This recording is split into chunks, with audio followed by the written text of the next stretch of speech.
What if a perfect summer day, a family picnic on a sunny beach, was the last time anyone ever saw you? And what if the truth about what happened that afternoon remained a total mystery for 17 long years, until a piece of technology looked at the sand and saw what the human I had missed for decades? If you want to uncover the truth behind one of the most baffling real-life mysteries, make sure you are subscribed to the channel and have your notifications on. We're just getting started. Let me know where you're watching from. Comment your city name below. The sun was a brilliant, unforgiving white coin in the vast blue expanse of the sky over Sandy Cove on that Saturday, the 4th of August, 1962. It was the kind of day people dream about during long winters, a perfect summer afternoon where the heat was tempered by a gentle, salty breeze coming in off the water. The beach was not overly crowded, scattered with families and couples enjoying the fine weather. The air filled with the distant shrieks of playing children, the murmur of conversations, and the constant, soothing crash of waves on the shore.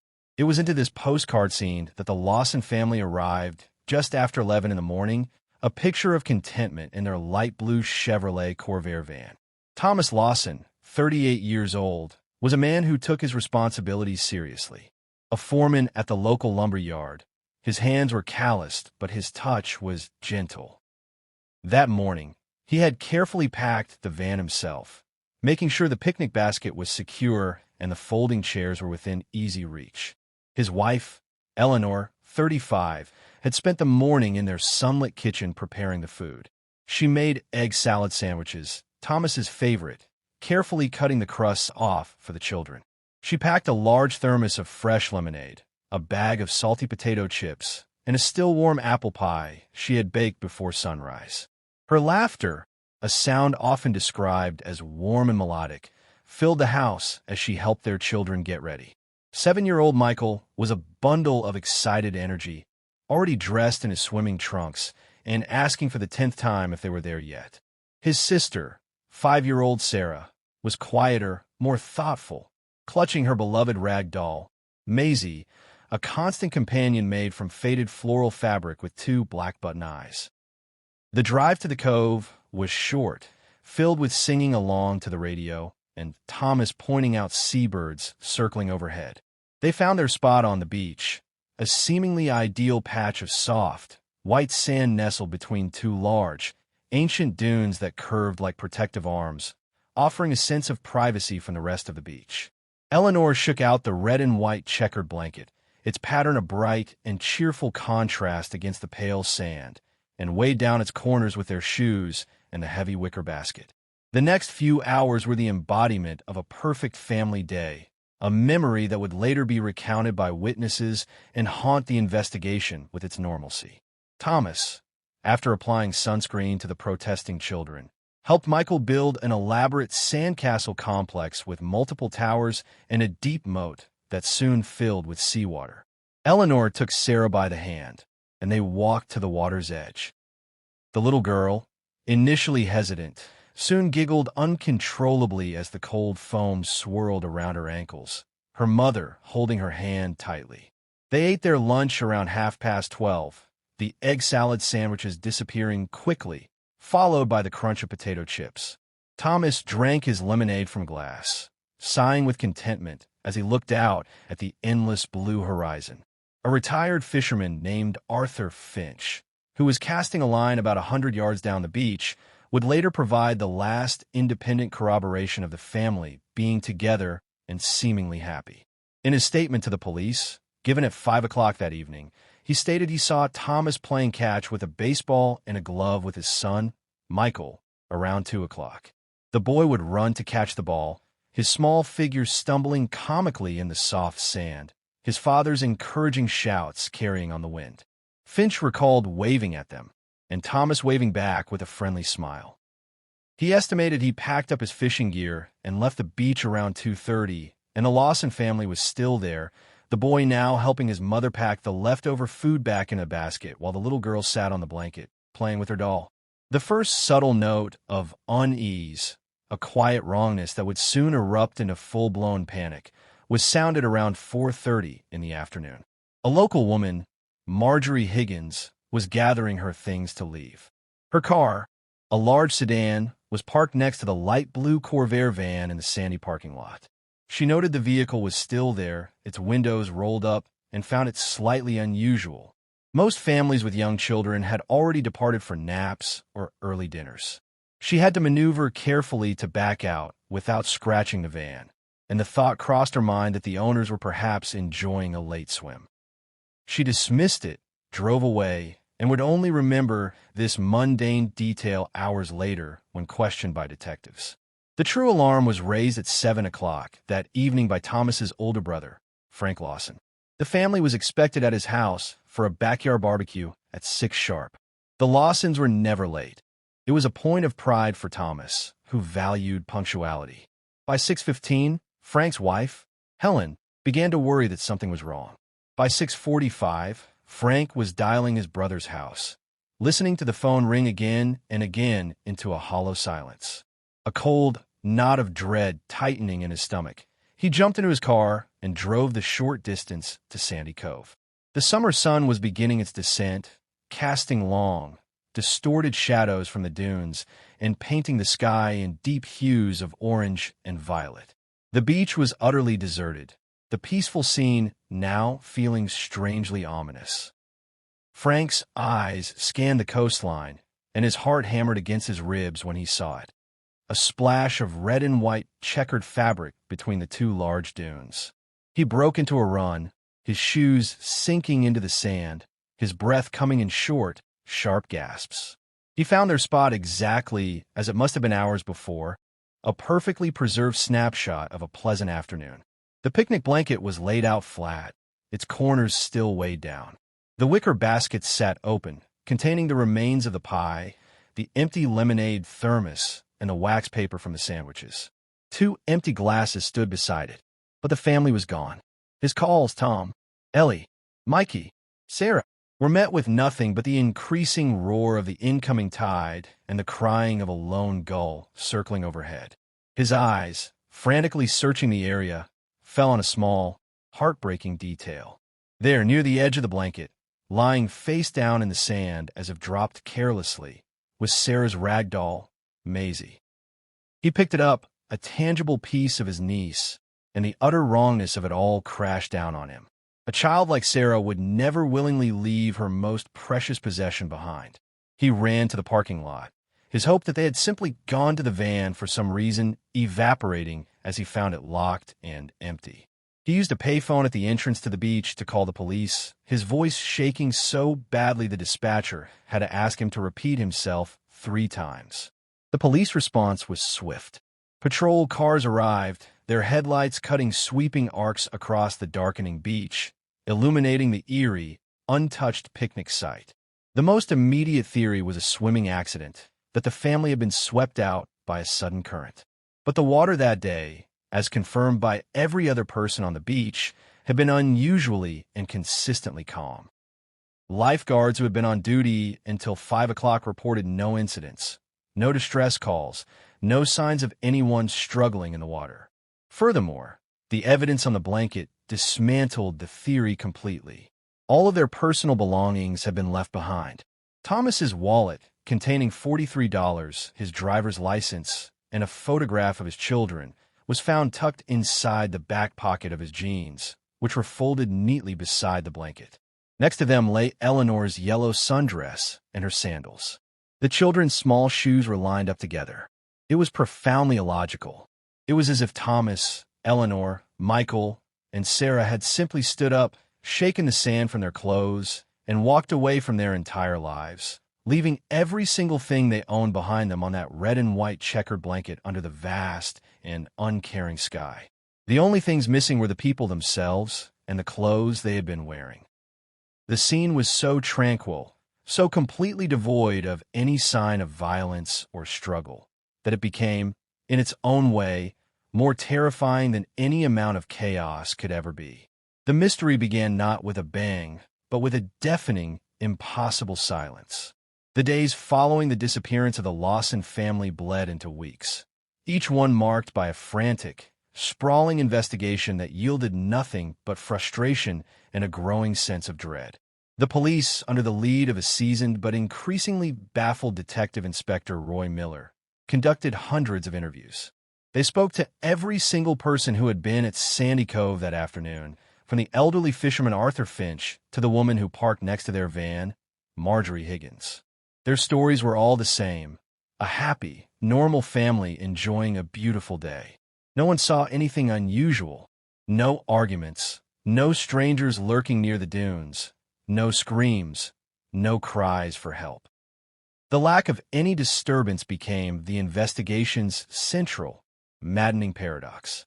Forensic teams, using the best technology available in 1962, went over the picnic site with a fine-tooth comb. They took casts of every footprint in the immediate vicinity. The results only deepened the mystery. The prints around the blanket belonged only to the Lawsons themselves. Thomas's large work boots, Eleanor's smaller, practical sandals, and the tiny, scuffed impressions of the children's feet. There were no foreign shoe prints, no signs of a struggle where the sand would have been kicked up and scuffed. It was as if the family had been the only people to ever stand in that spot. The sandcastle Michael had built with his father remained intact until the tide finally washed it away 2 days later, a sad and crumbling monument. The theory of a voluntary disappearance was explored and quickly dismissed. Thomas had a stable job, a mortgage he was comfortably paying, and close family ties.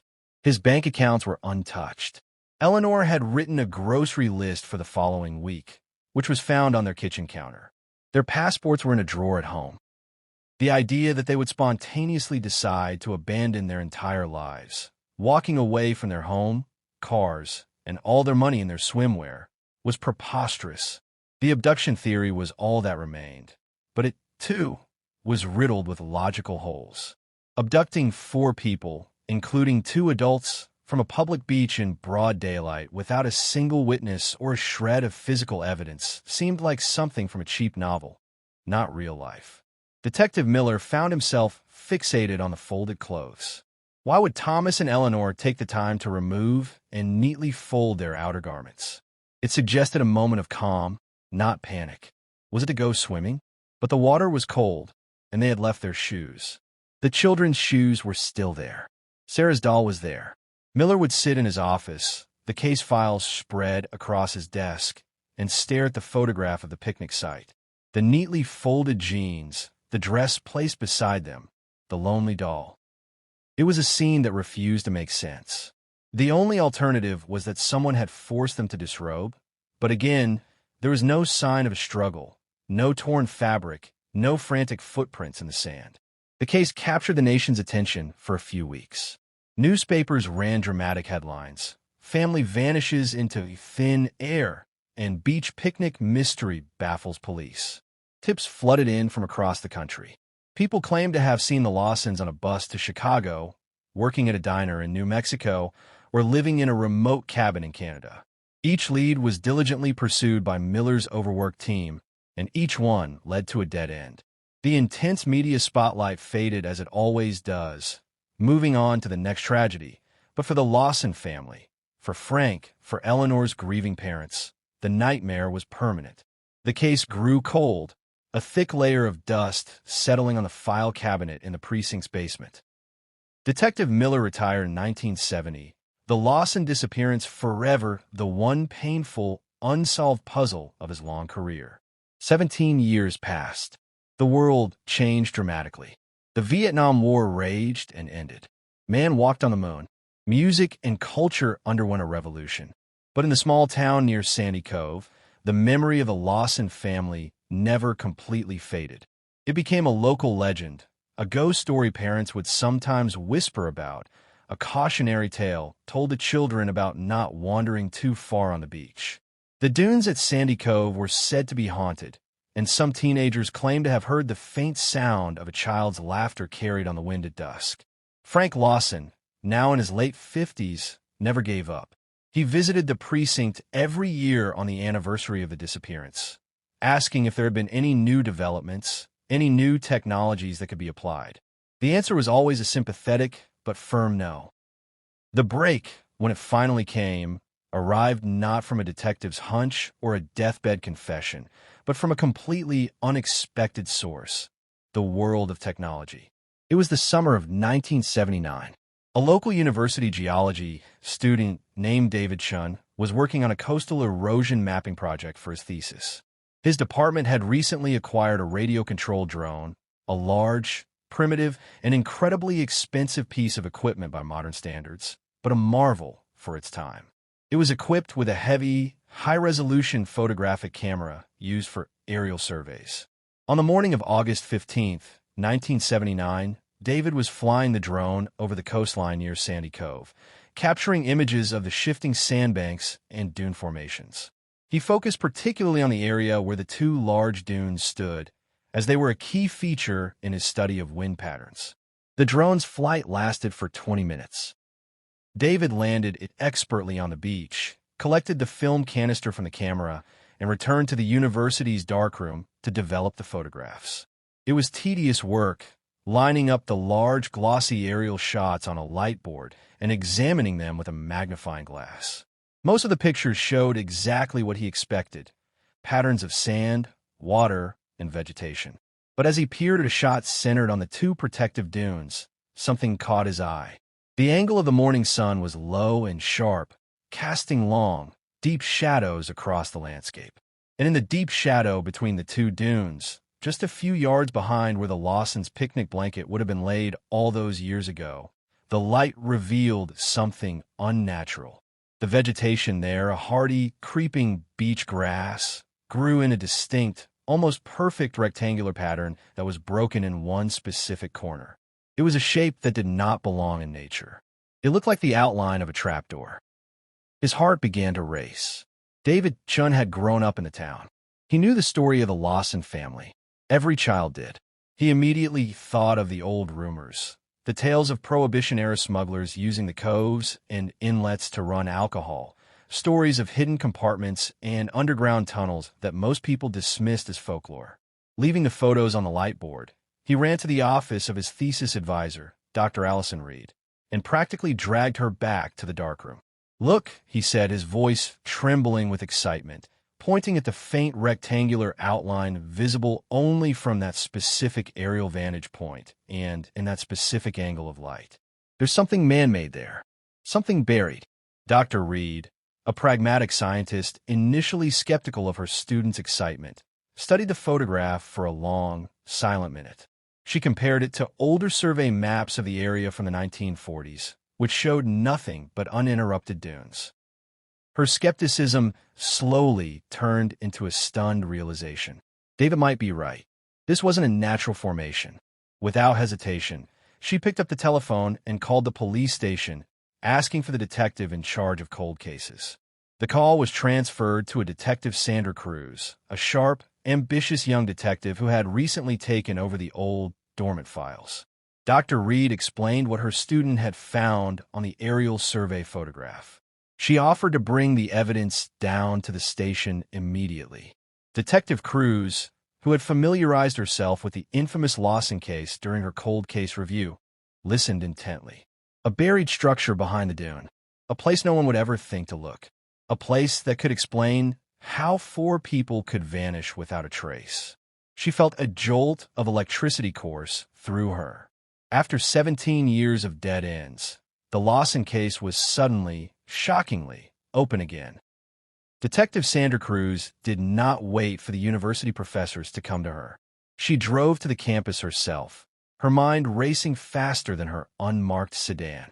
The photograph laid out on Dr. Reed's light board was both baffling and electrifying. From high above, the landscape between the two dunes was transformed. The sharp, low angle of the sun carved out details invisible from the ground. There, clear as day to anyone who knew what to look for, was a faint, rectangular outline in the tough beach grass. One corner of this rectangle appeared sunken, as if the ground beneath it had collapsed slightly over time. It was the unmistakable signature of something man-made lying just beneath the surface of the sand. David Chun, trying to maintain a student's composure, but visibly shaking, explained how the drone's camera and the specific morning light had revealed this secret. For Cruz, it was the first solid lead in a case that had been cold for almost 2 decades. She immediately secured the area. Police barricades were set up around the two dunes, a sight that drew curious onlookers and local news vans for miles around. The legend of the Lawson family was roaring back to life. Frank Lawson, now a man in his late 50s with gray hair and a permanently weary expression, was called to the scene. He stood just outside the police tape, his hands shoved deep in his pockets, watching as a team of officers and forensic archaeologists began the careful, methodical process of excavation. His heart was a drumbeat of dread and a fragile, terrifying hope. He had imagined every possible ending to this story over the years, but he had never imagined this. Men with shovels and brushes digging into the earth where his brother had last been seen alive. The work was slow and delicate. They used small hand trowels and brushes, sifting every ounce of sand. The rectangular outline from the photograph served as their guide. As they dug down, about 2 feet below the surface, they hit something solid. It wasn't rock. It was flat, smooth, and man-made. The mood on the beach shifted from procedural focus to tense anticipation. More sand was carefully cleared away, revealing a large, heavy wooden hatch, reinforced with rusted iron bands. It was old, very old, likely dating back decades before the Lawsons had ever set foot on that beach. The rumors of Prohibition-era smuggling were suddenly not so far-fetched. This was a hidden entry point, perfectly concealed by the natural contours of the dunes. A hushed silence fell over the team as they cleared the sand from around the edges of the hatch. There was no obvious handle, just a rusted iron ring set into the wood. With great effort, 2 officers pried it open. The sound of protesting, rotten wood grinding against sand was loud in the quiet air.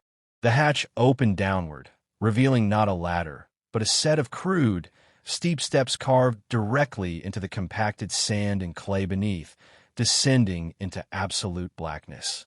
A wave of cold, damp air, smelling of earth, salt, and something else, something faintly metallic and stale, washed over them. Detective Cruz, pulling a powerful flashlight from her belt, was the first to look down into the hole.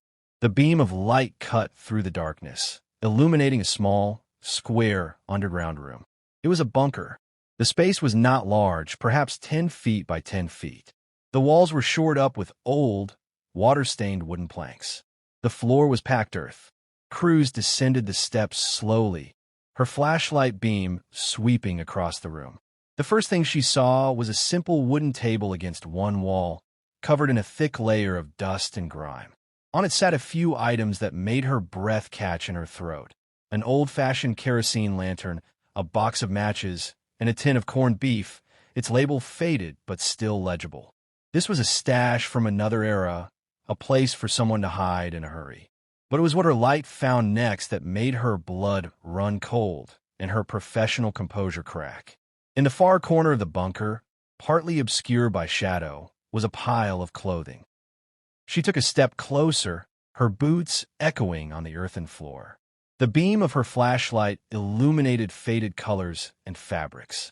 There was a pair of men's trousers, neatly folded, a woman's yellow sundress, laid carefully on top of them, and beside those, 2 much smaller piles, a child's pair of shorts and a tiny, floral-patterned blouse. They were covered in a fine layer of dust, but otherwise they were perfectly preserved in the cool, dry air of the underground chamber. Detective Cruz didn't need to consult the old evidence report.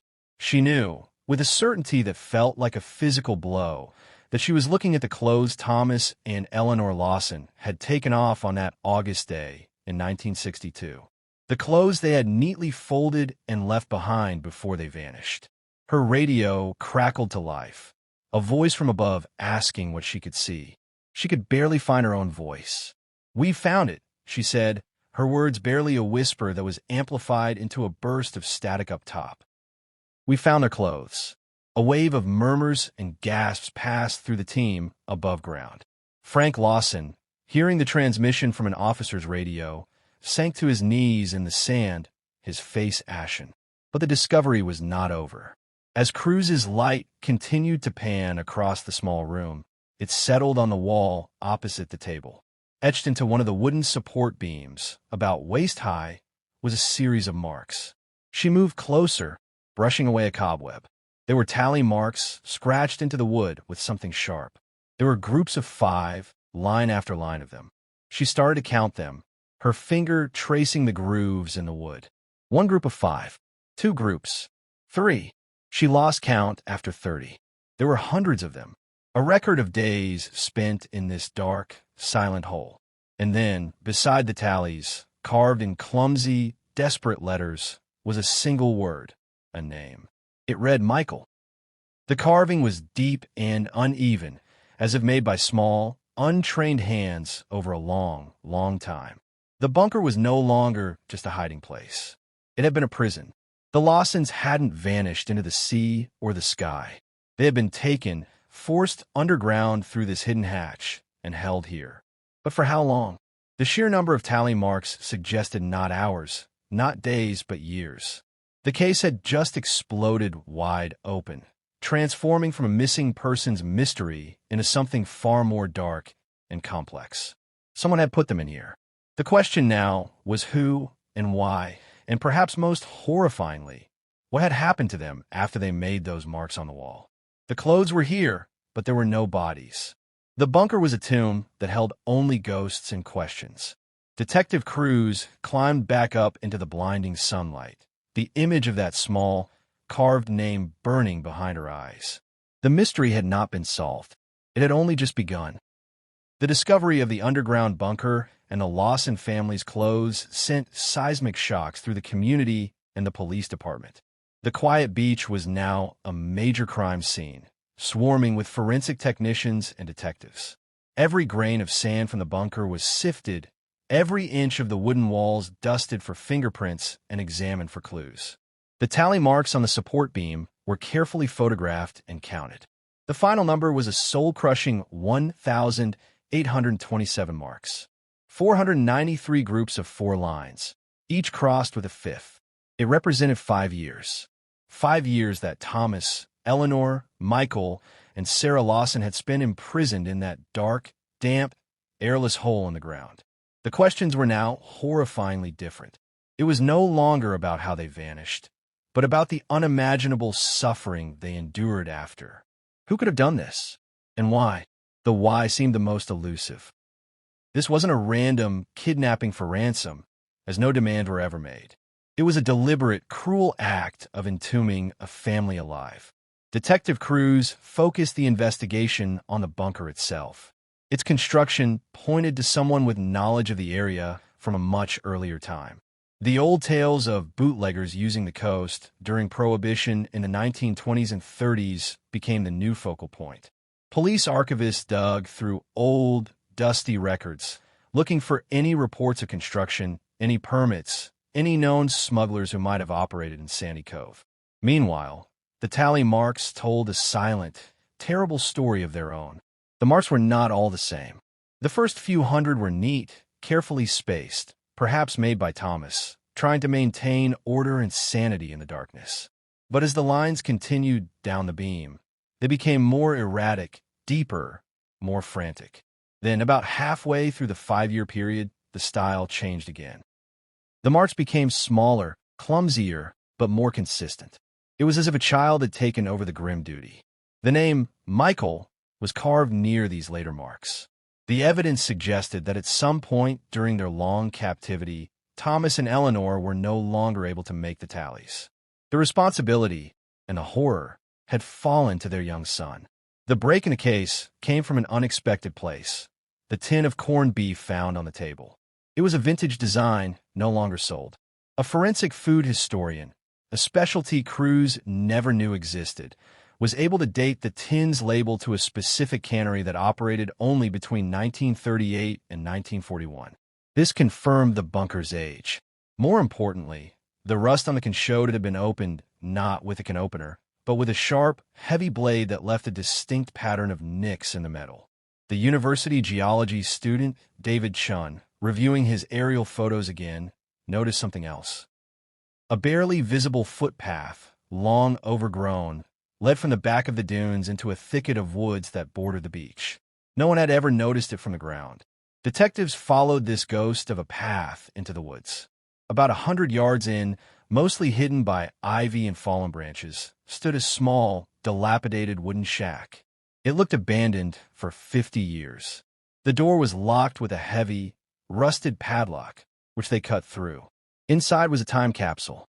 There was a simple cot, an old wood stove, and shelves filled with canned goods from the 1940s.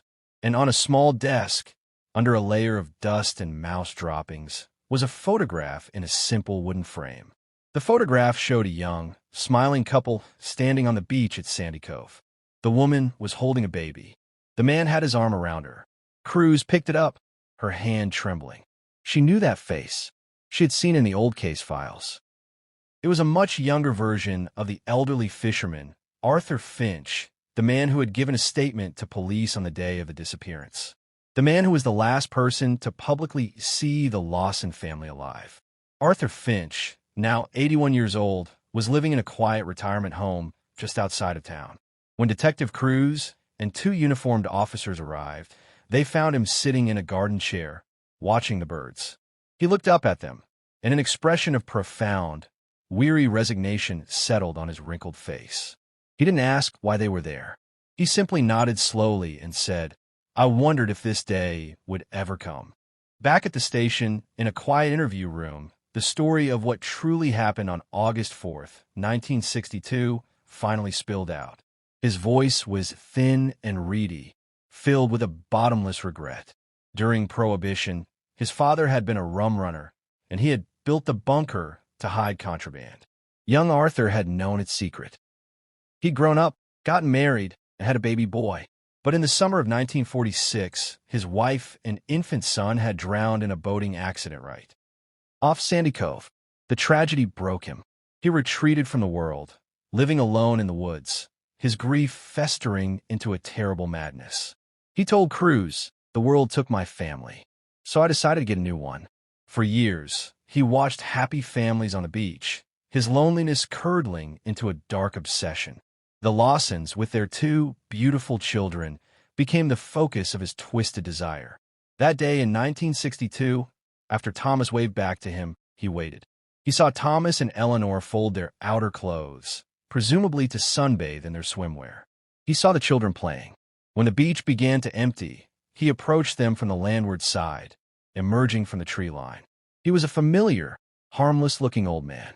He told them he had found a fascinating seashell cave behind the dune that the children would love to see. Trusting, they followed him.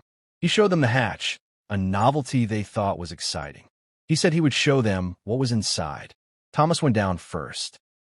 The moment Thomas's head disappeared below ground, Finch slammed the heavy hatch shut and threw the hidden bolt, trapping him. Before Eleanor could scream, he threatened her with a fillet knife he had concealed, forcing her and the terrified children down into the darkness. He then slid a heavy rock onto the hatch, sealing them in. He became their jailer, their ghost, bringing them food and water under the cover of night, living out his demented fantasy of being the patriarch of a captive family. He confessed that Thomas Lawson died first, after 2 years, from pneumonia and despair. Eleanor lasted another year before she simply stopped eating, giving up on life. The children were left alone with their mother's body for days before Finch removed it. Michael, he said, became quiet and withdrawn, only carving the tallies in his own name. Sarah, just 5 when they were taken, adapted to the darkness, forgetting the world above. Finch claimed he cared for them as well as he could, but his voice held no conviction. He told them they were safe there, that the world outside was gone. Michael died in the 5th year from a fever Finch couldn't treat. Only Sarah remained. And then, one day in 1967, Finch went to the bunker with their food and found the hatch open from the inside. The rock had been pushed aside. Little Sarah was gone. She had simply walked out into the sunlight after 5 years in the dark. He searched for her, but never found her. He assumed she had died in the woods or walked into the sea. The case was closed, but the mystery took one final, breathtaking turn. A national news broadcast covered Arthur Finch's confession and the heartbreaking story of the Lawson family. The broadcast was seen by a woman in a small town in Oregon named Marion Peters. She had always known she was adopted. Her earliest memory was of waking up in a hospital bed, her skin burned by the sun, her body emaciated. She was found wandering on a road miles inland from Sandy Cove, confused and unable to speak, dressed in rags. No one knew who she was or where she came from. She had no memory of her life before that day. She had built a new life, a happy one, but a part of her had always felt missing. Watching the news, seeing the photograph of young Sarah Lawson clutching her ragdoll Maisie, a dam broke in her mind. The memories flooded back in a painful, terrifying wave. The darkness, the tallies, her brother's voice in the blackness, the feel of the heavy hatch, and the blinding light of freedom. She contacted Detective Cruz. DNA tests were conducted, comparing her sample to one provided by Frank Lawson. It was a match. Sarah Lawson was alive.